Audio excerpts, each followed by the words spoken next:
High বন্ধুগণ, তো তোমাদেরকে একটা জিনিস দেখাচ্ছি। চাষিদের কি দুর্দশা হয়েছে তোমাদেরকে তা ব্যাক ক্যামেরা করে দেখাচ্ছি। দেখতে পাচ্ছ কি দুর্দশা, দেখতে পাচ্ছ জল নেই, কিছু নেই। ডাঙার মধ্যে ট্যাঙ্গাতে দেখতে পাচ্ছ পাট কিন্তু জাগ দেওয়া হয়েছে। দেখতে পাচ্ছ দাগ জাগ দিয়ে চলে গেছে। এই যে হচ্ছে জমি, এই যে জমি, তার পাশে কিন্তু জিসিবি দিয়ে এই ছোট্ট খালটা কাটা হয়েছে।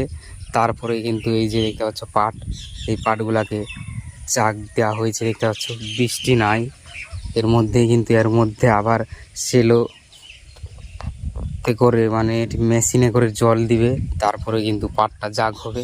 দেখতে পাচ্ছ কি দুর্দশা, বৃষ্টি নেই, খরার জন্যে এরকম করতে হচ্ছে। তাও কিন্তু এই ফসলের দাম পায় না কৃষকরা, দেখতে পাচ্ছ।